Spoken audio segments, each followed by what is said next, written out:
بسم اللہ الرحمن الرحیم سبيل الدموع سبيل مريح. بسم الله الرحمن الرحيم. يا أيها الذين آمنوا استعينوا بالصبر والصلاة إن الله مع الصابرين.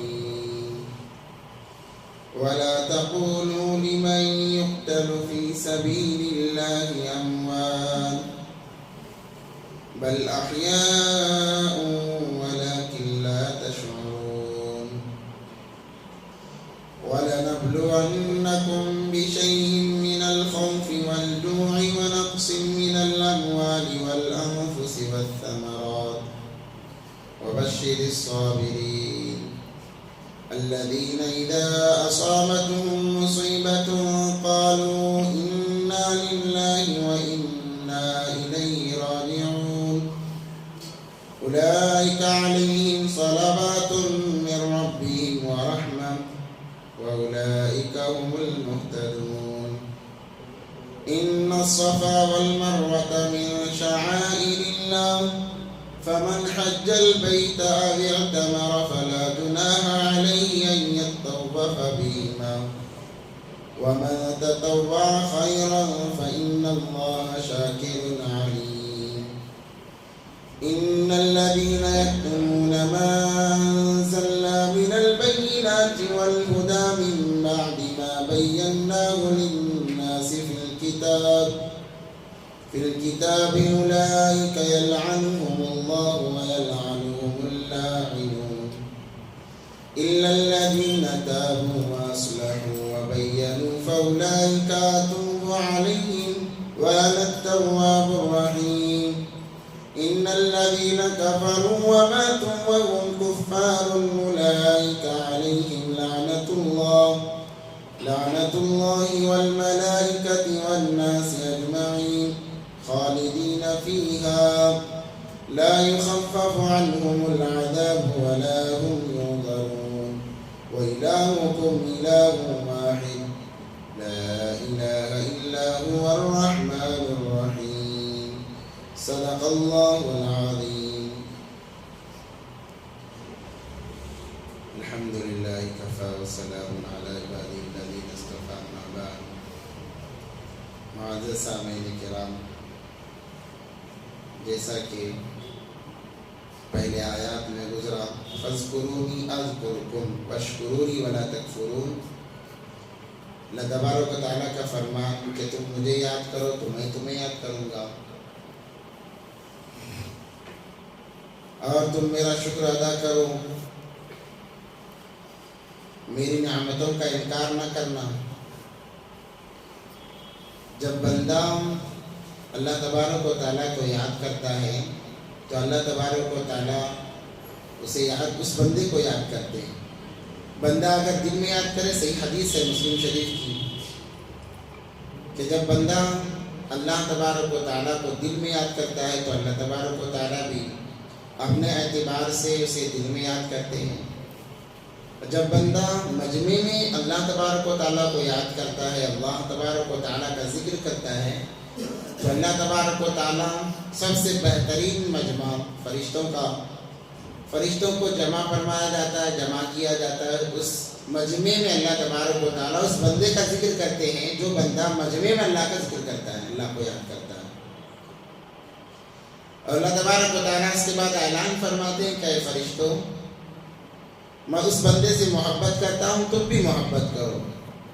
اور اس محبت کے ساتھ اللہ تبارک و تعالیٰ فرشتوں کو آسمان دنیا سے زمین پر اتارتے ہیں کہ جاؤ ہر مخلوق کے دل کے اندر اس بندے کی محبت کو ڈال دو۔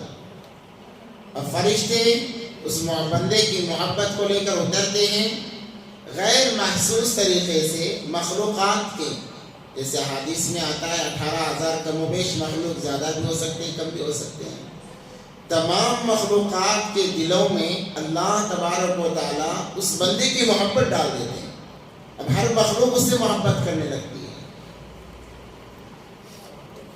کوئی مخلوق اس سے بغض و عداوت نہیں رکھتی، اسی لیے درندے تک اس کی بات سننے پر مجبور ہو جاتے ہیں. جیسے کہ صحابہ کے واقعات ہمارے سامنے، صحابہ نے اللہ کی تعریف اتنی کی، بڑائی اتنی کی، اللہ کو اتنا یاد کیا، ہر مخلوقات کے دل میں اللہ نے ان کی محبت ڈال دی. اب جنگل کے شیر ہیں، بظاہر خطرناک خونخوار، ہر کوئی ڈرتا ہے، مگر صحابہ کہتے ہیں، حضرت سفینہ رضی اللہ تعالیٰ کہتے ہیں کہ میں اپنے لشکر سے بچھڑ گیا ہوں، مجھے راستہ دکھاؤ. شیر پہلے دھاڑتا ہے، وہ کہتے ہیں میں اللہ اور اس کے رسول اللہ صلی اللہ علیہ وسلم کا غلام ہوں اور میں اپنے لشکر سے بچھڑ گیا ہوں، مجھے راستہ دکھاؤ. کتابوں میں لکھا ہے کہ شیر نے اپنے اوپر سوار کرایا اور لشکر تک پہنچایا. یہ محبت اللہ نے ڈالی. اور یہ خاص معاملہ صحابہ کے ساتھ نہیں تھا، قیامت تک کے لیے عام معاملے ہیں. آج بھی جو بندہ اللہ کی تعریف کی انتہا کر دے، یعنی ہر وقت اللہ کی یاد میں مشغول رہے، اللہ تبارک و تعالیٰ اس کے ساتھ بھی یہی معاملے کرتے ہیں. ابراہیم بن ادہم رحمۃ اللہ علیہ بہت بڑے اللہ والے ہیں، صحابی نہیں تھے، دریا کے کنارے بیٹھے ہوئے ہیں، اپنا کرتا پڑے بادشاہ تھے. اللہ تبارک و تعالیٰ نے انہیں بہت ساری دولتوں سے نوازا تھا. ان کے والد ادہم رحمۃ اللہ، وہ بھی بہت بڑے اللہ والے تھے. واقعہ مختصر یوں ہے، وہ جا رہے تھے سفر میں، ادہم رحمۃ اللہ علیہ، پیاس لگی، دریا کے قریب گئے، پانی پینے لگے تو ایک سیب بہتا ہوا آیا. انہوں نے سوچا گرا پڑا ہے، اس پر کس کا کیا حق ہو سکتا ہے، اٹھا کر کھا لیا. کھانے کے بعد دل میں احساس ہوا کہ میں نے بغیر اجازت کے کھایا ہے، اب معافی مانگنا پڑے گا. اسی طریقے سے گئے جہاں سے سیب آیا تھا، جا کر دیکھا ایک باغ نظر آیا، آواز دی، ایک لڑکی آئی، بڑی خوبصورت لڑکی آئی. انہوں نے اس سے کہا کہ میں نے آپ کے باغ کا ایک پھل کھا لیا ہے، میں معافی مانگنے کے لیے آیا ہوں. اس لڑکی نے کہا کہ یہ پورا باغ میرا نہیں ہے، بلکہ آدھا میرا ہے اور آدھا بادشاہ کا ہے، اور بادشاہ کئی سفر میں گئے ہوئے ہیں. میں نے اپنا تو آدھا معاف کر دیا کیونکہ آپ مسافر ہو، اور آدھا معاف کرانا ہے تو بادشاہ کے پاس اب چلے جاؤ. اب کہا بادشاہ کہاں ہے، ملک شام یا کسی اور طرف گئے ہوئے ہیں. تو انہوں نے آدھے سیب کو معاف کرانے کے لیے سفر کیا، مہینوں سفر کیا، اور جا کر بادشاہ کو پا لیا. بادشاہ اپنے غلاموں کے ساتھ، خادموں کے ساتھ حش و خرم ہو کر جا رہے تھے. ملاقات کی سارا واقعہ بیان کیا، وہ بھی اللہ والے تھے. انہوں نے جب دیکھا کہ آدھا سے معاف کرانے کے لیے میلوں کا سفر انہوں نے طے کیا، واقعی بہت بڑے اللہ والے ہیں. اللہ نے خاصیت عطا فرمائی. انہوں نے کہا کہ میری ایک بیٹی ہے، اسے نکاح کرنا پڑے گا تبھی معاف کروں گا. انہوں نے کہا کہ اگر دنیا میں معافی نہیں ہوئی تو آخرت کے اندر تو بڑی پکڑ ہوگی. انہوں نے کہا ٹھیک ہے کوئی بات نہیں. پھر آئے، اسی لڑکی سے نکاح کرایا. جب نکاح ہوا، شب زفاف قربت کا وقت آیا، انہوں نے کہا مجھے نماز پڑھنے کی اجازت دو. نماز میں مشغول ہوئے، ساری رات عبادت کرتے رہے. ویسے ہی 7 دن گزرے، 7 دن بھی قربت نہیں ہوئی. بادشاہ کے پاس جا کر کہنے لگے آپ نے کہا تھا نکاح کرنے پر میرا آدھا سے معاف کر دیا جائے گا، معاف کر دیجئے. انہوں نے کہا جب تک تم میری بیٹی سے قربت نہیں کرو گے معاف نہیں ہوگا. اب مجبور ہو گئے، معافی کرانے کے لیے گئے، قربت کی، اور جب فارغ ہوئے ایک چیخ ماری تھی، اللہ میں دنیا میں مشغول ہو گیا، اور وہی مر گئے. اسی کے ذریعے سے حمل ٹھہرا اور بیٹا ہوا جن کا نام ابراہیم رکھا گیا. اسی سے وہ مشہور ہے ابراہیم بن ادہم رحمۃ اللہ علیہ. تو ان کے نانا کی جتنی میراث تھی ان کے حصے میں آئی، یہ بڑے بادشاہ بنے. جب اللہ نے پہلے تو دنیا کی طرف زیادہ مشغول تھے، اللہ نے توفیق دی، تمام چیزیں چھوڑ دی، بادشاہت چھوڑ دی، تمام چیزیں چھوڑ دی، اور کنارہ کش اختیار کر کے اللہ کی یاد مشغول ہو گئے. دریا کے کنارے اپنے کرتے کو سل رہے تھے. اس وقت کا ان کے بعد جو بادشاہ بنا اس کا گزر ہوا. اس نے دیکھا کہ ابراہیم کیا حال ہے، بادشاہت کو چھوڑ کر فقیرانہ زندگی گزارنے کرتے کو سی رہے ہو، آ جاؤ پھر بھی تمہیں وہ چیز مل جائے گی. انہوں نے کہا کہ جس چیز کو ٹھوکر مار کر آیا ہوں دوبارہ اس کی طرف جانے کا ارادہ نہیں ہے. تو کہنے لگے کہ دیکھو میری بادشاہت دیکھو اور تمہاری حالت دیکھو. انہوں نے کہا تم سے بہتر میری حالت ہے. کہا کہ وہ کیسے؟ اپنی سوئی انہوں نے دریا میں پھینکی اور کہا اے دریا کی مچھلیوں میری سوئی مجھے لوٹا دو. یہ کہنا تھا کہ کئی مچھلیاں آئیں، ہر ایک کے منہ میں سونے کی، ہیرے کی ایک ایک سوئی تھی۔ انہوں نے کہا کہ مجھے یہ نہیں چاہیے، میری چاہیے۔ اس میں سے ایک مچھلی گئی اور سوئی لا کر دی۔ ابراہیم بن ادم رحمۃ اللہ علیہ نے کہا کہ بتاؤ تمہاری حکومت افضل ہے یا میری حکومت افضل ہے؟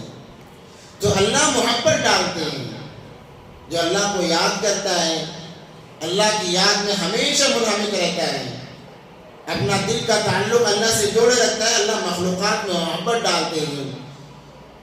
اللہ نے فرمایا وَلَا تَكْفُرُونَ، میرا انکار نہ کرنا، میری ناشکری نہ کرنا۔ ناشکری کرو گے تو دنیا میں بھی پکڑ ہوگی، آخرت کے اندر بھی پکڑ ہوگی۔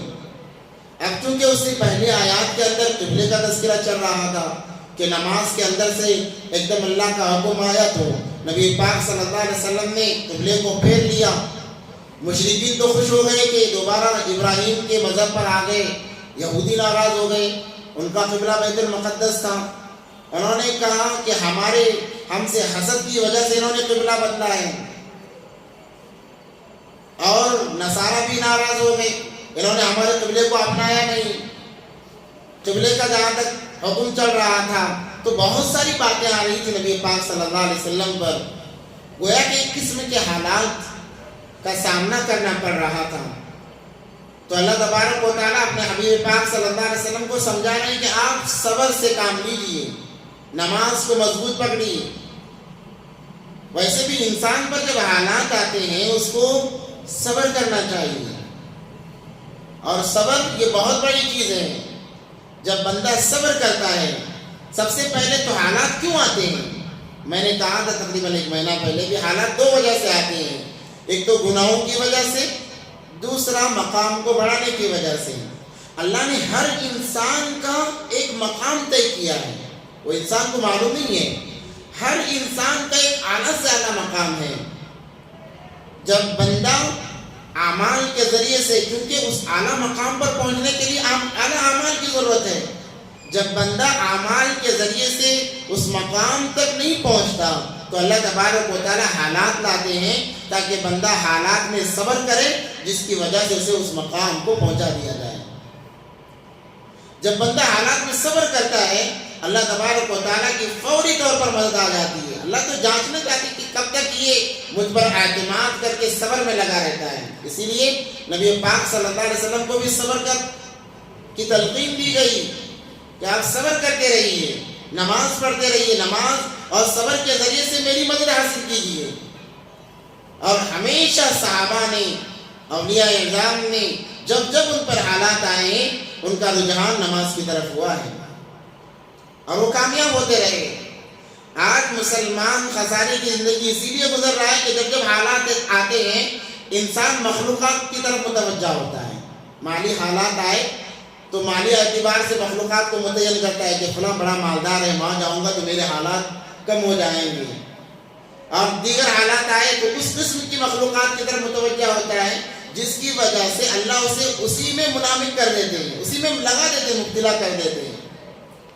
پھر اللہ کی طرف دوبارہ لوٹ کر آنا اس کے لیے بہت دشوار ہو جاتا ہے۔ اس لیے جب حالات آئیں اللہ کی طرف متوجہ ہو جائیں۔ حالات مقام بڑھانے کے لیے آتے ہیں، بندے کو اللہ کی طرف متوجہ کرنے کے لیے آتے ہیں، اسی کا تذکرہ یہاں پر ہو رہا ہے۔ یا ایھا الذین آمنوا استعینوا بالصبر والصلاۃ، اے ایمان والو، اے مسلمانوں، استعینوا، مدد طلب کرو، مدد حاصل کرو، کس کے ذریعے سے؟ بالصبر والصلاۃ، صبر کے ذریعے سے اور نماز کے ذریعے سے۔ ان اللہ مع الصابرین، یقیناً اللہ تبارک و تعالی صبر کرنے والوں کے ساتھ ہیں۔ یہ تم پر حالات آ رہے ہیں یہودیوں کی طرف سے، مشرکین مکہ کی طرف سے، خاندان والوں کی طرف سے، آپ صبر کیجئے کیونکہ اللہ صبر کرنے والوں کے ساتھ میں ہے۔ جب بندہ صبر کرتا ہے اللہ کی مدد ان کے ساتھ شامل حال ہو جاتی ہے۔ یہاں تک کہ صبر کی اتنی تلقین دی گئی کہ ذرا سی تمہارے مزاج کے خلاف بھی کوئی بات ہو جائے تب بھی اس پر صبر کرو، اللہ کی رضا کے لیے اللہ اجر دے گا۔ ہر صبر پر اجر ملتا ہے، ہر صبر پر اجر ملتا ہے۔ ایک مرتبہ نبی پاک صلی اللہ علیہ وسلم امی عائشہ رضی اللہ تعالیٰ عنہ کے پاس تشریف فرما تھے کہ جو دیا جلایا ہوا تھا وہ بجھ گیا، نبی پاک صلی اللہ علیہ وسلم نے انا للہ و انا الیہ راجعون پڑھی. ہم عائشہ نے پوچھا اللہ کے نبی کیا آپ کو بڑی مصیبت لاحق ہو گئی، آپ یہ دعا پڑھ رہے ہیں؟ کہا اے عائشہ انسان کو معمولی سی بھی تکلیف ہو تو انسان کو صبر کے ساتھ میں اس دعا کو پڑھنا چاہیے. جب صبر کے ساتھ میں اس دعا کو پڑھا جاتا ہے اللہ تبارک و تعالیٰ اس کے ساتھ میں خیر کا معاملہ فرماتے ہیں. تو ہر معاملے میں صبر کی تلقین کی گئی ہے. آج انسان بہت بے صبرا بنا ہوا ہے، ذرا سے حالات آئے یہاں تک کہ خود بھی ڈگمگاتا ہے، اس کا ایمان بھی ڈگمگانے لگتا ہے. یہ بہت بری چیز ہے. حالات آتے اللہ کی طرف سے، اور جو حالات دینے پر قادر ہے حالات کو بھی وہی ختم کرے گا. یہ نہیں ہو سکتا کہ حالات تو اللہ دے اور مخلوقات اس کو دور کریں، ایسا ہو نہیں سکتا. جس اللہ نے حالات دیے ہیں وہی اللہ تبارک و تعالی حالات کو دور کریں گے. اس لیے کہا کہ ان اللہ مع الصابرین، اللہ تبارک و تعالی ہمیشہ صبر کرنے والوں کے ساتھ میں. اگر اللہ کی مدد چاہتے ہو صبر کرو، نماز کی طرف متوجہ ہو جاؤ. اسی لیے اگر آندھی بھی چلتی، تیز ہوا چلتی، نبی پاک صلی اللہ علیہ وسلم فوراً مسجد کی طرف چلے جاتے یا فوراً مصلی پر سوار ہو جاتے. صحابہ کا بھی یہی معمول. زور سے ہوا چلی کہ فوراً نماز کی طرف متوجہ ہو گئے. کچھ حالات آئے فوراً متوجہ ہو گئے. بھوک لگی فوراً نماز کی طرف متوجہ ہو گئے. چھوٹی چھوٹی چیزوں میں اللہ کی طرف متوجہ ہونے کے لیے نماز کا سہارا لیتے. اللہ نے واقعی ان کی ویسی مدد فرمائی نماز کی وجہ سے، صبر کی وجہ سے. وَلَا تَقُولُوا لِمَنْ يُقْتَلُ فِي سَبِيلِ اللَّهِ أَمْوَاتٌ، نہ کہو ان لوگوں کو مردہ جو اللہ کی راہ میں قتل کر دیے گئے، شہید ہو گئے. شہداء کے بارے میں بیان کیا جا رہا ہے. غزوہ بدر کے اندر 6 مہاجر اور 8 انصار شہید ہوئے. تو لوگوں نے کہا کہ دیکھو یہ شہید ہو گئے، مر گئے، دنیا کی نعمتوں سے محروم ہو گئے، مردہ ہو گئے، دنیا کی نعمتیں ان سے چھوٹ گئی. اگر زندہ ہوتے دنیا کی عیش و عشرت میں رہتے. جس کی وجہ سے یہ آیات نازل ہوئی. اللہ نے فرمایا جو میرے راستے میں شہید ہوتے ہیں انہیں مردہ نہ کہو بلکہ وہ زندہ ہیں. جو اللہ کے دین کے لیے اللہ کے راستے میں شہید ہوتا ہے اسے مردہ نہ کہا جائے بلکہ وہ زندہ ہیں. وَلَا تَقُولُوا، تم نہ کہو لِمَنْ يُقْتَلُ فِي سَبِيلِ اللَّهِ أَمْوَاتٌ، جو اللہ کے راستے میں جا کر شہید ہوتے ہیں، بل احیاء، بلکہ وہ زندہ ہیں. وَلَكِنْ لَا تَشْعُرُونَ، تم ہی نہ سمجھ ہو، تمہیں سمجھ نہیں ہو تو زندہ ہیں. اسی لیے اللہ تبارک و تعالیٰ نے انبیاء علیہ السلام کے اجسام کو زمین پر حرام کر دیا ہے، ویسے ہی شہداء کے اجسام کو بھی حرام کر دیا ہے. 3 مرتبے انبیاء کے جسم کو مٹی نہیں کھاتی، شہداء کے جسم کو مٹی نہیں کھاتی، اور اولیاء کرام جو اللہ کے بہت زیادہ قریب ہیں ان کے اجسام کو بھی مٹی نہیں کھاتی بلکہ وہ اپنی قبروں میں زندہ ہیں. کیسے زندہ ہیں؟ جیسے ہم لوگ زندہ ہیں. طریقہ الگ ہے، طریقہ الگ ہے. اللہ تبارک و تعالیٰ شہداء کو ان کی روحوں کو سبز پرندوں میں ڈال کر انہیں سیر کراتے ہیں. وہ جنت کی سیر کرتے ہیں جہاں جائے جا سکتے ہیں، اور عرش کے نیچے قندیلیں لٹکی ہوئی ہیں اس میں وہ آرام فرماتے ہیں. اسی لیے حضرت معاذ بن جبل رضی اللہ تعالیٰ عنہ، حضرت امیر معاویہ رضی اللہ تعالیٰ عنہ جب وہ نہر کھدوانے لگے تو احد کے شہداء کو جہاں دفن کیا گیا تو وہاں سے ایک نہر جانی تھی. انہوں نے کہا ہر کوئی جن کے رشتہ دار یہاں پر مدفون ہیں انہیں نکالا جائے، دوسری جگہ منتقل کیا جائے. جبکہ 40 سال کا عرصہ گزر چکا تھا. جب ان کے رشتہ داروں نے شہداء کو نکالا گویا یوں محسوس ہوتا تھا کہ ابھی ابھی دفنایا گیا ہے، بلکہ اس نکالنے میں ایک صحابی کے پیر پر کھودنے کا آلہ لگا تو گویا ایسے خون کا فوارہ جاری ہوا جیسے ایک زندے کو مارا گیا ہے. تو وہ اپنے قبروں میں زندہ ہیں. فقہاء کرام 2 طرف گئے ہیں. ان کا انبیاء کا تو معاملہ ویسے ہی ہے جیسے بھی بیان کیا گیا شہداء کا، اور تیسرے نمبر کے جو اولیاء اعظام ہیں، اللہ کے مقرب بندے ہیں، ان کے ساتھ دو معاملے ہوتے ہیں۔ بعض مرتبہ ان کے جسم کو مٹی کھا جاتی ہے، ان کی روحیں زندہ رہتی ہیں، بعض مرتبہ ان کی روحیں، ان کے اجسام بھی صحیح سلامت ہوتی ہیں۔ دیکھو عالم ارواح کے اندر جو روحیں ہیں ان کی نسبت جنت کی طرف زیادہ ہے، اور عالم برزخ کے اندر جو روحیں ہیں ان کی نسبت دنیا کی طرف زیادہ ہے۔ وہ ایک عالم ہے، جیسے دنیا ایک عالم ہے، عالم برزخ بھی ایک عالم ہے، ان کی نسبت دنیا سے زیادہ قریب ہے، کیونکہ وہ ابھی مر کر گئے ہیں، انہوں نے ایک لمبا عرصہ دنیا میں زندگی گزاری ہے، ان کے اشارات دنیا میں موجود ہوتے ہیں، اسی لیے ان کا تعلق عالم برزخ سے زیادہ ہے، اور وہ اپنے قبروں میں زندہ ہیں۔ اب سوال یہ پیدا ہوتا ہے کہ وہ کیسے؟ انسان جب مر جاتا ہے تو تمام تعلقات ختم ہو جاتے ہیں۔ مثال کیوں دی گئی ہے کہ جب انسان سوتا ہے، کیونکہ نیند موت کی بہن ہے، نیند میں انسان گویا موت کے حوالے ہو جاتا ہے۔ جب اس کی حقیقی موت آتی ہے تو اللہ اس کے ارواح کو آسمان پہ روک لیتے ہیں، وہ مر جاتا ہے۔ اگر اس کی زندگی باقی ہے تو دوبارہ اس کی روح آ کر جسم میں چلی جاتی ہے۔ جب انسان سوتا ہے تو اس کی روح نکلتی ہے، آسمانوں پر جاتی ہے، سب سے پہلے جا کر اللہ کا شکر ادا کرتی ہے، اگر ایمان والی روح ہے، غیر ہے تو ایسے ہی بھٹکتے رہتی ہے۔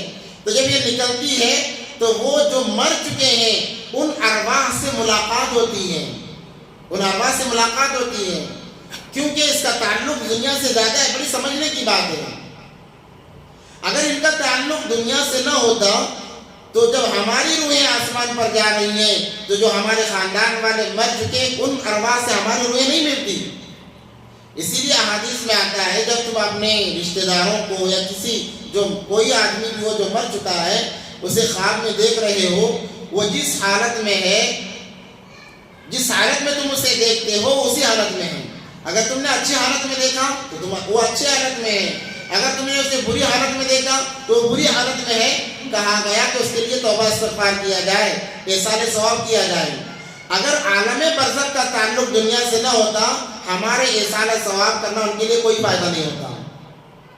ہمارا احسان ثواب کرنا، ان کے نام سے صدقہ خیرات کرنا انہیں فائدہ اسی لیے دیتا ہے کہ ان کا تعلق دنیا سے زیادہ ہے، وہ دنیا کے بالکل قریب ہے۔ ہاں جب قیامت آ جائے گی، جب دنیا ہی نہیں رہے گی، تب ان کا تعلق بالکل ختم ہو جائے گا، ورنہ جب تک قیامت قائم نہیں ہوگی عالم برزخ کا تعلق دنیا سے ملا ہوا ہوگا، بل ایک پردہ حائل ہے بس۔ اسی لیے جب کوئی انسان مرتا ہے، مر کر قبر میں جاتا ہے، سب سے پہلے تو یہ ہونا چاہیے کہ اگر کوئی مر جائے تو ہمارے خاندان والوں کو جہاں دفنایا گیا ہے اس میت کو وہیں دفنایا جائے۔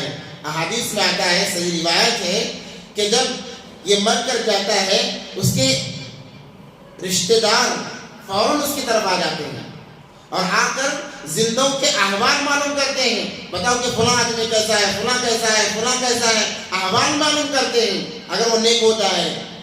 بلکہ یہاں تک کہ لکھا ہے فرشتے کہتے ہیں ارے ذرا صبر کرو، وہ ابھی تو موت کی تکلیف کو جھیل کر آیا ہے، تم اسے سوال میں مشغول نہ کرو، اس کو ذرا راحت دینے دو، اس کے بعد میں پوچھ لینا۔ تو جو اس سے پہلے جو مر چکے ہیں وہ تمام کے تمام سارے گھر والوں کے، خاندان والوں کے احوال دریافت کرتے ہیں اور وہ احوال بتاتا ہے حدیث میں۔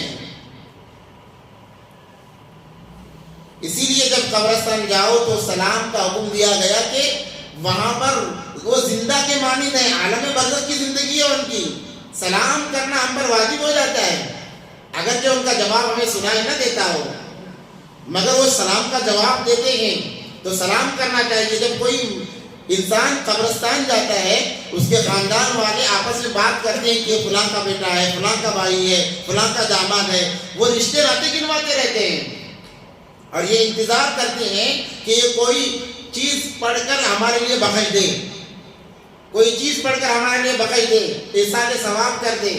اس لیے جب قبرستان جاؤ اپنے خاندان والوں کو خاص نہ رکھو بلکہ تمام ارواح کی، تمام مردوں کی نیت کر کر بخش دو۔ اللہ دینے والے ہیں، ہم جن کے لیے بخش رہے ہیں انہیں بھی ملے گا، جن کی ہم نے نیت کی ہے ہر ایک کے بندے میں ہمارے مرحومین کو بھی ثواب ملے گا، ان کو بھی ثواب ملے گا۔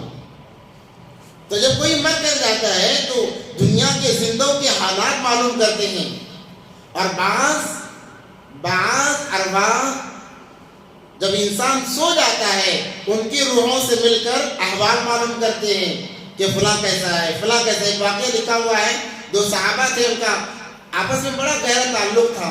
ایک صحابی کا انتقال ہو گیا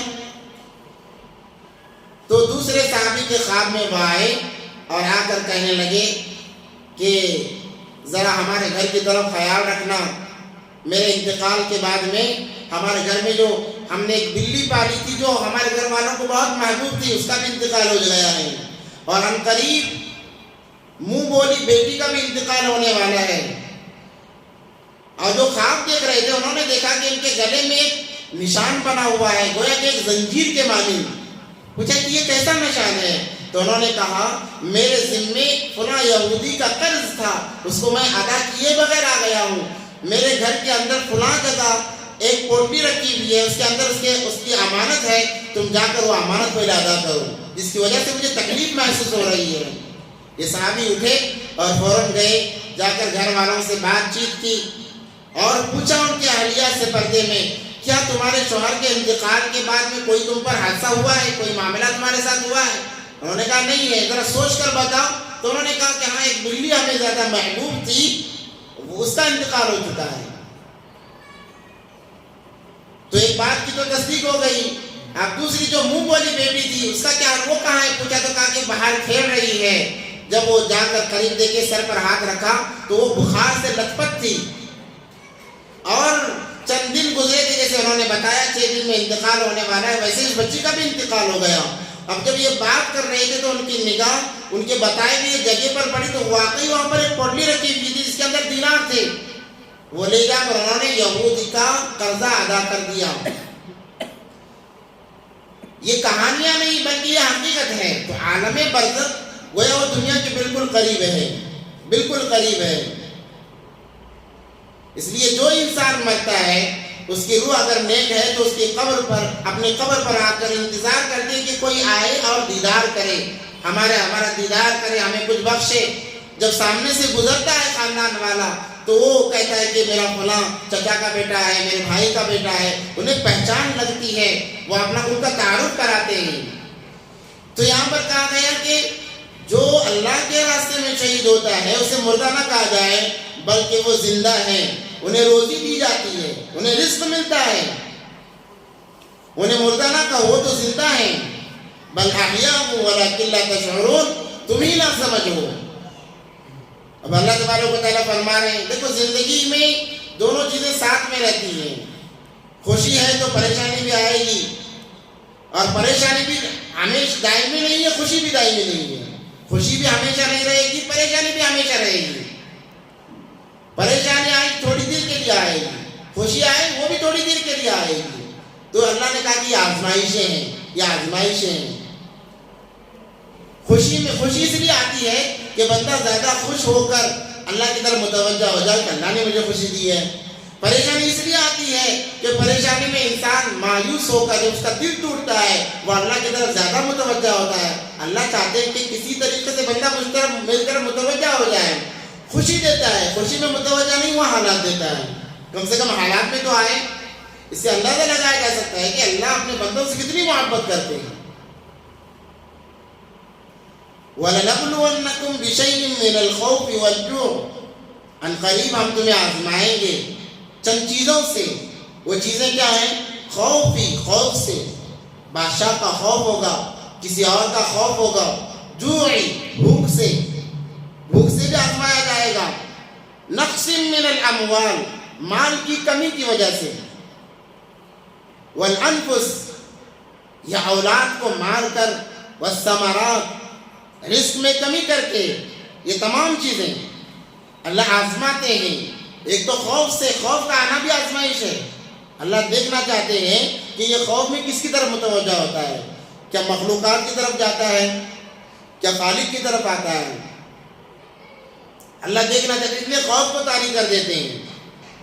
والجوع، اور بھوک سے، انسان کو بھوک میں بے روزگار بنا دیتے ہیں کہ دیکھیں انسان کیا مخلوق کی طرف جاتا ہے روزی کے چکر میں یا خالق کی طرف آتا ہے۔ پہلے تو کہا گیا اور یہ چیزیں بیان کی جا رہی ہیں، اس کا تعلق پچھلی آیات سے ہے، استعینوا بالصبر والصلاۃ. جب یہ حالات آئیں فوراً متوجہ ہو جاؤ صبر کی طرف، صبر کرتے ہوئے نماز کے ذریعے سے مدد چاہو. اللہ تبارک و تعالیٰ اچانک اولاد کو مار دیں گے، اور جب کسی کی اولاد مرتی ہے اللہ پوچھتے ہیں میرے بندے کی محبوب چیز کو لے آئے؟ فرشتے کہتے ہیں اللہ لے آئے. تو میرے بندے کی کیا کیفیت تھی، وہ کیا کہہ رہا تھا؟ فرشتے کہتے ہیں اے اللہ، جو آگے آیت آ رہی ہے، اے اللہ وہ صبر کیے ہوئے ہے اور آپ کی تعریف بیان کر رہا ہے. تو اللہ فرماتے ہیں جاؤ اس کے نام سے جنت کے اندر ایک عالیشان محل تیار کرو، عالیشان محل تیار کیا جائے. اسی لیے جب کسی کا انتقال ہو جائے تو انسان کو صبر کرنا چاہیے، غافلہ نہیں کرنا چاہیے. جیسا کہ آج کل عورتوں کا ایک مزاج بنا ہوا ہے، بعض مرد بھی ہیں، عورتیں تو کرتی ہیں مرد بھی ہیں کہ اللہ کو ہمارے والد کو اٹھانا تھا، ہمارے بچے کو اٹھانا تھا، ہمارے بھائی کو اٹھانا تھا. یہ الزامات ہیں، اس سے انسان اپنے اوپر بھی لعنت کو لازم کر لیتا ہے. اسی لیے کہا گیا کہ زندگی کے ہر موقع پر انسان کو نبی پاک صلی اللہ علیہ وسلم کی زندگی کو دیکھنا ہے کہ اللہ تبارک و تعالیٰ نے اولاد دی. حضرت ابراہیم باندی سے ایک بیٹا پیدا ہوا، 6 مہینے ساتھ میں رہے. نبی پاک صلی اللہ علیہ وسلم بڑی محبت کیا کرتے تھے، مگر اچانک انتقال ہو گیا.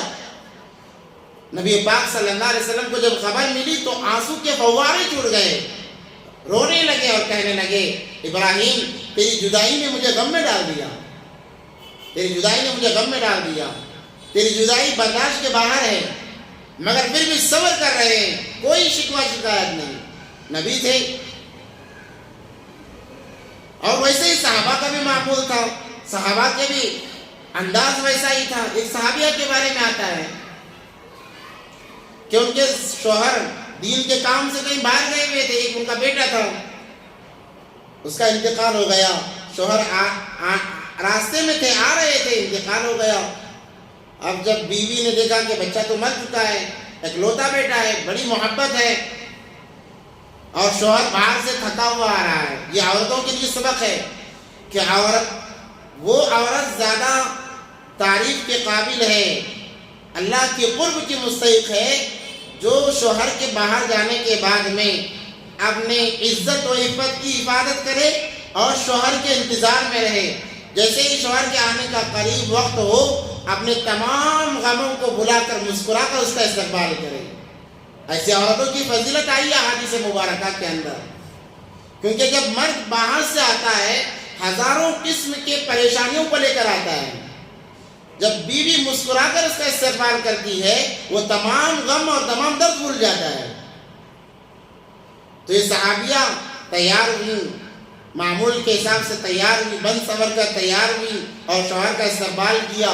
شوہر جب آئے بیٹے کو پوچھا، انہوں نے کہا ہمارا بیٹا اب سو رہا ہے گہری نیند سے، اتنا اطمینان سے سو رہا ہے کہ ہم دونوں کو اٹھائیں گے تو نہیں اٹھے گا.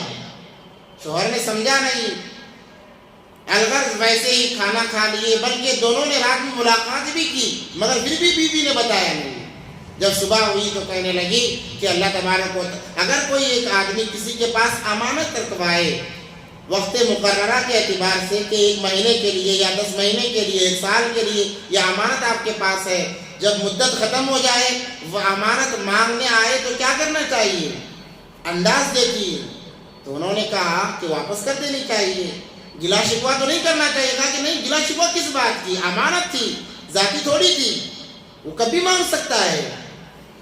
جب یہ بات سنی تو انہوں نے کہا جو امانت اللہ تبارک و تعالیٰ نے ہمیں دی تھی بیٹے کی شکل میں وہ کل رات اللہ تبارک و تعالیٰ نے لے لی ہے. کل رات اللہ تبارک و تعالیٰ نے وہ امانت لے لی ہے. کیا صبر کا مزاج تھا. نبی پاک صلی اللہ علیہ وسلم کو جب معلوم بشارت دی جنت کی نبی پاک صلی اللہ علیہ وسلم نے، تو واغلہ نہیں کرنا چاہیے بلکہ صبر کرنا چاہیے اور انا للہ و انا الیہ راجعون پڑھنا چاہیے. تو اللہ تبارک و تعالیٰ انسانوں کو آزمائیں گے، آزماتے ہیں خوف کے ذریعے سے، بھوک کے ذریعے سے، اور مال کے اندر کمی کر کے. لکھپتی تھا، بالکل مال ختم ہو گیا، گھبرانے کی کوئی ضرورت نہیں، صبر کریں، نماز کی طرف متوجہ ہو جائیں، اللہ تبارک و تعالیٰ دوبارہ اس سے زیادہ دیں گے۔ حضرت ایوب رضی اللہ علیہ السلام صبر کرنے میں ان کی مثال تھی۔ جب انہوں نے صبر کیا، اللہ تبارک و تعالیٰ نے جب انہیں دوبارہ دیا ہے، پہلے سے زیادہ اولاد، پہلے سے زیادہ مالدار اور پہلے سے زیادہ حسن و خوبصورتی اتنی تھی کہ بیوی پہچاننے کے لیے تیار نہیں۔ صبر پر اللہ تبارک و تعالیٰ یہ تمام نعمتیں عطا فرماتے ہیں۔ اس لیے انسان کو ہمیشہ صبر مانگنے کی ضرورت چیز نہیں ہے، صبر مانگنا نہیں چاہیے۔ ایک صحابی آئے، بڑے پریشان رہتے تھے، نبی سے صلی اللہ علیہ وسلم سے شکایت کی کہ پریشانیاں ختم ہی نہیں ہو رہی ہیں۔ تو نبی پاک صلی اللہ علیہ وسلم نے پوچھا کہ تم کیا دعا کرتے ہو؟ انہوں نے کہا میں اللہ سے صبر مانگتا ہوں۔ کہا کہ تم نے پریشانی کو خود ہی دعوت دی ہے، صبر مانگنے کی چیز نہیں ہے۔ جب آپ صبر مانگو گے، صبر کب کیا جاتا ہے؟ جب پریشانی آئے گی، حالات آئے گی، تب تبھی تو صبر ہوگا۔ تو صبر مانگنے کی چیز نہیں ہے، پریشانی آ جائے تب صبر کرنا ہے، ورنہ مانگنا نہیں چاہیے۔ وَالْأَنفُسِ وَالثَّمَرَاتِ، اور کھانے پینے کی چیزوں میں بھی کمی آئے گی۔ یہ تمام کے تمام آزمائشیں ہیں۔ وَبَشِّرِ الصَّابِرِينَ، آپ انہیں خوشخبری سنا دیجئے۔ کن کو خوشخبری سنا دیجئے؟ الَّذِينَ إِذَا أَصَابَتْهُمْ، ان لوگوں کو جب ان کے پاس مصیبت آتی ہے، اصابتہم مصیبت آتی ہے، قالوا کہتے ہیں اِنَّا لِلَّهِ، ہم تو اللہ ہی کے ہیں، اِنَّا یقیناً ہم اللہ ہی کے ہیں، وَإِنَّا إِلَيْهِ رَاجِعُونَ، ہمیں دوبارہ اسی کی طرف لوٹ کر جانا ہے۔ حدیث میں آتا ہے جب مصیبت کے وقت میں انسان اس دعا کو پڑھتا ہے، اللہ تبارک و تعالیٰ اس کے ساتھ میں خیر کا معاملہ فرماتے ہیں اور ایسا بلائی کا معاملہ فرماتے ہیں کہ وہ سوچ بھی نہیں سکتا۔ جیسے میں نے شروع میں کہا کہ چراغ کے بجھنے پر نبی پاک صلی اللہ علیہ وسلم نے اِنَّا لِلَّهِ پڑھی ہے۔ تو جو حالت آئے، آپ کے اگر پین بھی گم ہو جائے، وقتی طور پر رکھ کر آپ بھول گئے، اب وقت ضرورت کے وقت میں دیکھ رہے نہیں مل رہی، آپ اِنَّا لِلَّهِ پڑھو، وہ چیز آپ کو مل جائے گی، آپ ثواب بھی ملے گا۔ کوئی ٹینشن آ گیا، پریشانی، چھوٹی موٹی پریشانی، اِنَّا لِلَّهِ، صرف موت پر اِنَّا لِلَّهِ پڑھنا نہیں ہے۔ زندگی کے اندر جو بھی حالات آئیں جو ہمارے نفس کو ناگوار گزریں، ہمارے نفس کو ناگوار گزریں، ایک مشقت میں ڈال دیں، تب انسان کو اس دعا کا اہتمام کرنا چاہیے، دل کا تمام بوجھ ہلکا ہو جاتا ہے۔ اللہ تبارک و تعالیٰ اپنے خزانے غیب سے دل کے تمام بوجھ کو ہلکا کر دیتے ہیں۔ یہ دعا بڑی قابل رشک دعا ہے، اس کو انسان کو چاہیے کہ صبح شام اس کو پڑھتے رہا کرے، اور اللہ سے صبر کے ذریعے، نماز کے ذریعے سے مدد طلب کیا کریں۔ اور جہاں تک شہداء کا تعلق ہے، انسان کے دل میں یہ تمنا ہونی چاہیے کہ اللہ مجھے بھی شہادت کی موت دے۔ اس کے لیے ایک دعا فرمائی ہے کتاب کے اندر، ترمذی شریف کے اندر ایک حدیث ہے، جب انسان ایک دعا ہے اللہم بارک لی فی الموت وفیما بعد الموت، اس دعا کو دن میں 25 مرتبہ پڑھ لیتا ہے، ہر نماز کے بعد 5 مرتبہ پڑھ لے، تو اللہ تبارک و تعالیٰ اسے، اگر وہ گھر میں بھی مر رہا ہے تو شہید کی موت عطا فرماتے ہیں، یا پھر اس کے مقام کو شہداء کے برابر کر دیتے ہیں۔ اس دعا کا اہتمام کرنا چاہیے۔ اور شہید بہت طریقے کے ہوتے ہیں، ایک تو وہ ہے جو اللہ کے راستے میں جا کر اپنی جان گنواتا ہے، اور دوسرا فقہا فرماتے ہیں جو پیٹ کے مرض میں مرتا ہے وہ بھی شہید ہے، طاعون کی بڑی بیماری میں مرتا ہے وہ بھی شہید ہے۔ اس کے اقسام گنوائے ہیں، البتہ وہ دوسری بات ہے۔ تو اللہم بارک لی فی الموت وفیما بعد الموت، اس دعا کا اہتمام کرنے سے اللہ موت کے بعد شہادت کا مقام عطا فرماتے ہیں۔ اور جب مصیبت آئے تو اس دعا کا اہتمام کریں۔ اور ایک دعا ہے اللہم اجرنی فی مصیبتی واخلف لی خیرا منہا، یہ دعا بھی احادیث کی کتابوں میں ملتی ہے، بڑی معتبر دعا ہے۔ حضرت ام سلمہ رضی اللہ تعالیٰ عنہ جو ام المومنین ہیں، ہماری ماؤں میں سے ایک ماں ہیں، ابو سلمہ رضی اللہ تعالیٰ عنہ ان کے شوہر تھے، آپس میں بڑی محبت تھی، بڑا تعلق تھا، اور میاں بیوی کا ہونا بھی چاہیے. ان کا انتقال ہو گیا.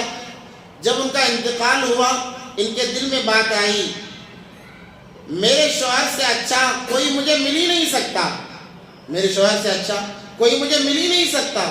نبی پاک صلی اللہ علیہ وسلم کی ایک حدیث ان کے ذہن میں آئی کہ نبی پاک صلی اللہ علیہ وسلم نے فرمایا تھا جب مصیبت آئے انا للہ پڑھی جائے اور اللہم اجرنی فی مصیبتی واخلف لی خیرا منہا, اس کا ورد کرتے رہے تو اللہ تبارک و تعالیٰ جو حالات آئے ہیں اس حالات کو بدل دیں گے اور بہترین حالات, ان ناگزیر حالات کو بہترین حالات سے تبدیل کر دیں گے. انہیں وہ بات یاد آئی تو انہوں نے انا للہ پڑھی شوہر کے انتقال کے بعد میں, اور عدت کے ایام میں دعا پڑھتی رہی. جیسے ہی عدت ختم ہوئی نبی پاک صلی اللہ علیہ وسلم آئے, سلام کیا, انہوں نے جواب دیا اور اندر آنے کی اجازت دی. نبی پاک صلی اللہ علیہ وسلم اندر گئے, جا کر تشریف فرما لیے اور کہا کہ ہم آپ سے نکاح کرنا چاہتے ہیں. انہیں اعتبار نہیں ہوا, یقین نہیں ہوا کہ دو جہاں کے سردار میرا رشتہ مانگنے آئے ہیں, یقین نہیں ہوا. پھر کہنے لگی کہ میری عمر زیادہ ہے اور میرے بچے ہیں. نبی پاک صلی اللہ علیہ وسلم نے فرمایا عمر میری بھی کم نہیں ہے اور آپ کے بچے بھی میرے بچے ہیں, آپ کا کیا کہنا ہے؟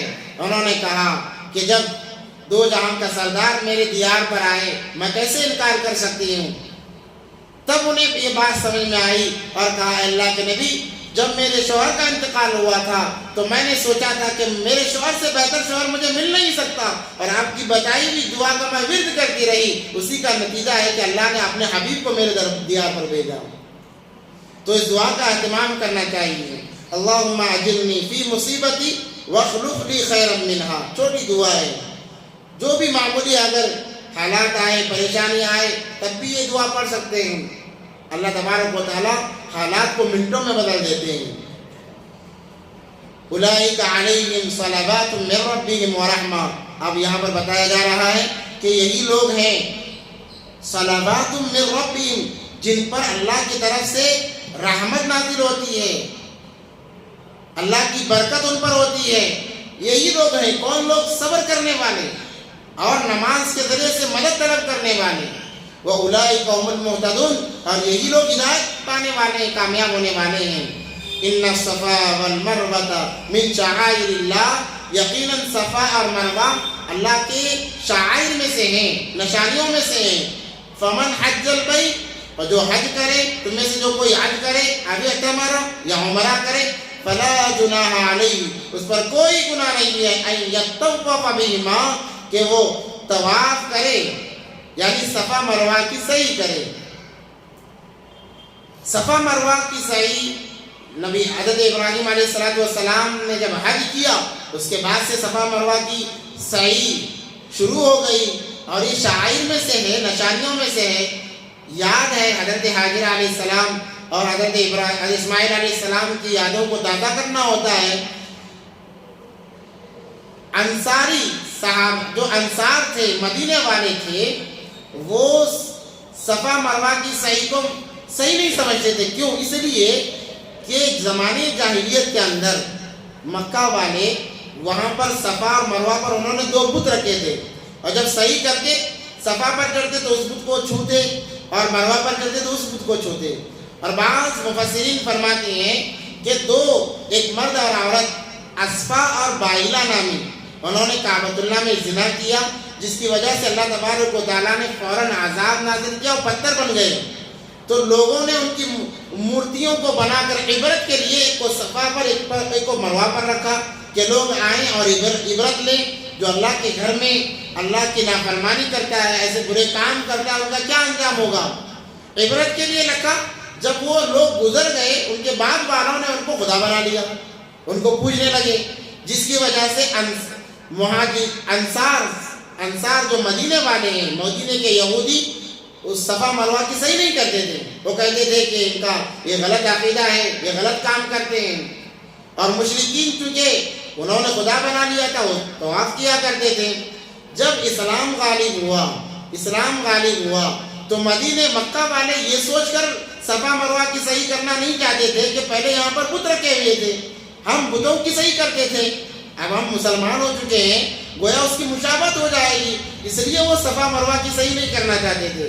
اور مدینے والے اس لیے صحیح نہیں کرتے تھے کہ انہوں نے کہا کہ یہ باطل عقیدہ ان کا ہے تو ہم کیوں صحیح کریں؟ تو اللہ نے یہ آیات نازل فرمائی کہ وہ پہلے تھا، مگر صفا مروہ کی جو صحیح ہے روز اول سے شروع ہے، وہ شعائر میں سے ہے، اللہ کے نشانیوں میں سے ہے۔ وہاں پر حضرت حاجرہ اور اسماعیل علیہ السلام کی یادیں لگی ہوئی ہیں، اس لیے امام مالک، امام شافعی رحمۃ اللہ علیہ کے نزدیک حاجیوں کے لیے صفا مروہ کی صحیح کرنا فرض ہے۔ امام اعظم ابو حنیفہ رحمۃ اللہ علیہ کے نزدیک واجب ہے۔ امام احمد بن حنبل رحمۃ اللہ علیہ کے نزدیک یہ مستحب ہے۔ متفقہ فیصلہ یہی ہے کہ اگر آپ صفا مروہ کی صحیح نہیں کرو گے تو ایک بکرا ذبح کرنا پڑے گا، چھوٹ جائے تو دوبارہ اس کی ادائیگی نہیں، چھوٹ جائے تو ادائیگی نہیں ہے بلکہ دم دینا پڑے گا، ورنہ کرنا تو ضروری ہے۔ تو کہا کہ یہ پہلے شعائر میں سے ہے، اب تم حج کے لیے جاؤ تو اب اگر طواف کر لو گے تم پر کوئی گناہ نہیں ہوگا، کیونکہ جو جاہلانہ جو رسم تھی اب وہ ختم ہو گئی، یہ تو روز اول سے شروع ہوتا آ رہا ہے، چلا آ رہا ہے، اب تم جا کر صحیح کرو، صفا پر چڑھو، مروہ پر چڑھو۔ ہاں البتہ توجہ رکھنی چاہیے کہ چڑھتے وقت میں دوڑنا نہیں ہے، صفا پر جب چڑھیں تو درمیانی چال چلیں، جب نیچے اتر کر سیدھی جگہ پر آئے وہاں پر ذرا دوڑیں، مروہ پر چڑھے تو چڑھتے وقت دوڑنا نہیں ہے، آتے وقت میں بالکل قریب میں آ کر دوڑیں۔ یہ آداب بتائے ہیں، جو حجاج کرام یا معتمرین جاتے ہیں انہیں زیادہ پتہ ہے۔ فَإِنَّ اللَّهَ شَاكِرٌ عَلِيمٌ إِنَّ الَّذِينَ يَكْتُمُونَ مَا أَنزَلْنَا مِنَ الْبَيِّنَاتِ وَالْهُدَى مِن بَعْدِ مَا بَيَّنَّاهُ لِلنَّاسِ فِي الْكِتَابِ، یقیناً جو لوگ یکتمون چھپاتے ہیں کیا چیز؟ ما انزلنا من البینات، جو ہم نے نازل کی ہے نشانیوں میں سے ہدایت، من بعد ما بیناہ، بعد اس کے کہ ہم نے واضح کر دیا لوگوں کے لیے کتاب میں۔ یہودیوں کو معلوم تھا توریت کے اندر تمام چیزیں تھیں، انجیل کے اندر تمام چیزیں تھیں، اس کے باوجود وہ لوگ چھپاتے تھے۔ اگر ہم نے ظاہر کیا تو پھر انہیں معلوم تھا قبلہ بدلے گا، 17 یا 16 یا 17 مہینے نبی بیت المقدس کی طرف رخ کریں گے، اس کے بعد پھر کعبۃ اللہ کی طرف رخ ہوگا، اور تمام علامتیں موجود تھیں۔ وہ ضد پر اڑے ہوئے تھے۔ جو لوگ ضد پر اڑ جاتے ہیں وہ ان کی کبھی اصلاح نہیں ہوتی۔ اور سب سے پہلا ضدی جو ہے وہ شیطان ہے، جس نے ضد کی جنت کے اندر، کہا کہ میں کیوں سجدہ کروں، میں تو آگ سے بنا ہوا ہوں، میں تو فلاں ہوں۔ ضد اور یہ حسد دونوں ایک چیزیں ہیں۔ تو سب سے پہلا شیطان نے اس کو اپنایا، اور یہ تمام شیطان کے حربے ہیں۔ تو یہودی اس لیے ماننے کے لیے تیار نہیں، حالانکہ انہوں نے پڑھا ہے، جیسے میں نے کہا عمر فاروق کے کپڑوں کے پیبند کو دیکھ کر انہوں نے پہچانا کہ تم عمر فاروق ہو، ہماری کتابوں کے اندر تمہاری یہ علامتیں ہیں۔ اتنی نشانیاں تک ان کی کتابوں میں موجود تھی، مگر وہ پھر بھی چھپاتے تھے۔ آج بھی بہت سارے ایسے لوگ ہیں جنہیں علماء سو کہا جاتا ہے، حقیقت کو قرآن کے ذریعے سے چھپاتے ہیں کہ اگر ہم حقیقت واضح کریں گے فلاں کے خلاف ہو جائے گا اور ہماری روزی پر اثر پڑے گا۔ یہ تمام لوگ اس میں شامل ہیں۔ حقیقت کو چھپانے والے صرف یہودیوں میں نہیں بلکہ وہ قیامت تک رہیں گے۔ ایک طبقہ حقیقت کو چھپانے والا قیامت تک رہے گا، وہ حقیقت کو چھپاتا رہے گا اپنی غرض سے کہ اگر حقیقت واضح میں کروں گا میرے پیٹ کا مسئلہ ہے۔ اور جو کہ بہت سارے مختلف فرقے بنے ہوئے ہیں، ان فرقوں میں بھی حقیقت کی بات ان کے بڑوں کو بہت اچھی طرح معلوم، بلکہ ان کے بڑوں نے لکھ بھی دیا ہے کتابوں میں، مگر بعد والے ماننے کے لیے تیار نہیں۔ کیوں؟ ضد کی وجہ سے۔ اگر ہم اب مان لیں گے، کیونکہ ایک زمانہ ہم نے اس پر عمل کیا ہے، اگر ہم اب حقیقت کو واضح کریں گے تو ہمارا تو پھر دکان ہماری بند ہو جائے گی۔ لوگ ہمیں کہیں گے کہ تم ہی خلاف تھے یا تم ہی گمراہ تھے، تم خود بھی گمراہ ہوئے، ہمیں بھی تم نے گمراہ کیا ہے۔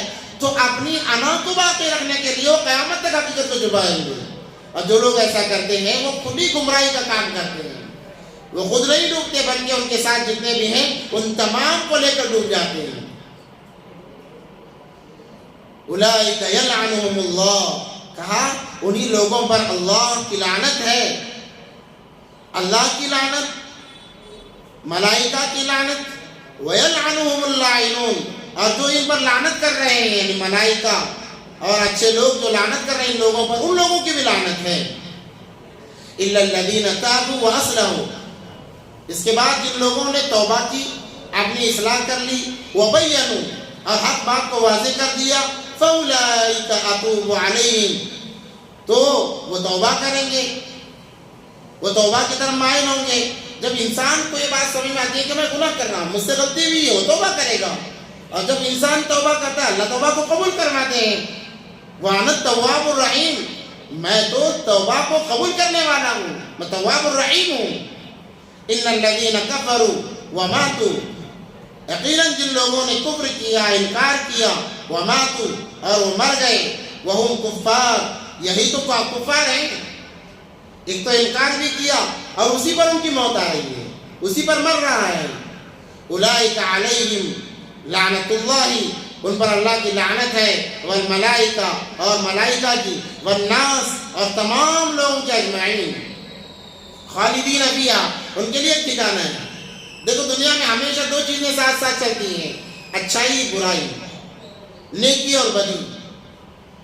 انسان اچھائی کو چھوڑ دے، برائی کرنے کی ضرورت نہیں، خود بخود برا بن جائے گا، کیونکہ ایک چیز کو چھوڑنے سے دوسری چیز میں خود بخود مبتلا ہو جاتا ہے۔ برائی چھوڑ دے، اچھائی میں خود بخود مبتلا ہو جائے گا، اچھائیاں خود اس سے صادر ہونی شروع ہو جائیں گی۔ یا تو انسان اچھا رہے گا یا تو برا رہے گا، ارے دونوں چیزیں ساتھ میں چلتی ہیں، یا تو اچھائی کو اختیار کر کے جنت پالے گا یا تو برائی کو اختیار کر کے جہنم میں چلا جائے گا۔ اچھوں کے لیے اللہ نے جنت رکھی ہے، بروں کے لیے اللہ نے جہنم رکھی ہے۔ اللہ نے فرمایا کہ خالدین فیہا، وہ لوگ جن پر اللہ کی ملائکہ کی لعنت ہے وہ جہنم میں ہمیشہ اس جگہ رہیں گے جو جس کو اپناتا ہے۔ اگر اچھے لوگ اچھائی کر کے جنت کو اپنا لیا تو خالدین فیہا، برائی کر کے جہنم کو لیا تو پھر خالدین فیہا، اس میں ہمیشہ رہے گا۔ یہاں پر جہنمیوں کا تذکرہ ہو رہا ہے، لا یخفف عنہم العذاب، کہا کہ ذرا بھی کمی نہیں کیا جائے گا، عذاب کو، عذاب بڑھتا جائے گا، کمی نہیں کیا جائے گا۔ ولا هم ينظرون، اور ان کی طرف رحمت کی نظر سے اللہ دیکھیں گے بھی نہیں، وہ چیخیں گے اللہ کچھ تو عذاب کم کر دو، کچھ تو رحم کر دو، کچھ تو کرم کر دو، مگر نہ۔ جہنم کے تذکرے میں آتا ہے انسان ایک طرف یوں کھڑا رہا، 40 سال تک ایسا ہی کھڑا رہے گا، نہ وہ اپنا ہاتھ ہلا سکے گا، نہ آنکھیں پلک مار سکے گا، اس کے اختیارات چھین لیے جائیں گے۔ ویسے خطرناک جگہ ہے جہنم، اللہ ہم تمام کی حفاظت فرمائے۔ لا يخفف عنهم العذاب ولا هم ينظرون وإلهكم إله واحد، معبود تو ایک ہی ہے، ہمیشہ معبود جس کی عبادت کی جاتی ہے وہ ایک ہی ہے، دوسرا ہرگز ہو نہیں سکتا۔ لا الہ الا اللہ، اس کے علاوہ کوئی معبود نہیں۔ هو الرحمن الرحیم، وہ رحمان بھی ہے رحیم بھی ہے۔ یہ دو صفات ہیں، ایک رحمان کی صفت، ایک رحیم کی صفت۔ رحمان کی صفت دنیا کے ساتھ میں خاص ہے اور رحیم کی صفت آخرت میں خاص ہے ایمان والوں کے لیے۔ رحمان تمام کے لیے، چاہے مذہب اسلام کو ماننے والا ہو نہ ماننے والا ہو، کیونکہ دنیا میں ہر کوئی جی رہا ہے، ہر کوئی کھا رہا ہے، یہ رحمان کی صفت کی وجہ سے ہے۔ مگر رحیم کل قیامت کے دن وہ ایمان والوں کے ساتھ میں خاص ہوگا، رحیم غیر ایمان والوں کے ساتھ میں نہیں ہوگا، بلکہ ایمان والوں کے ساتھ میں خاص یہ رحیم والی صفت ہوگی اور وہی اس سے فائدہ اٹھا سکیں گے۔ فرمایا کہ خالدین وَإِلَٰهُكُمْ إِلَٰهٌ وَاحِدٌ لَا إِلَٰهَ إِلَّا هُوَ الرَّحْمَٰنُ الرَّحِيمُ۔ یہاں سے اور توحید کا سلسلہ شروع ہو رہا ہے دوسرے رکوع کے درمیان تک، تو انشاءاللہ پھر وقت زیادہ بھی وقت ہو جائے گا۔ اللہ سے دعا ہے کہ اللہ تمام دل باتوں پر ہمیں توفیق عطا فرمائے۔ اگر کسی کو بھی سوال کرنا ہے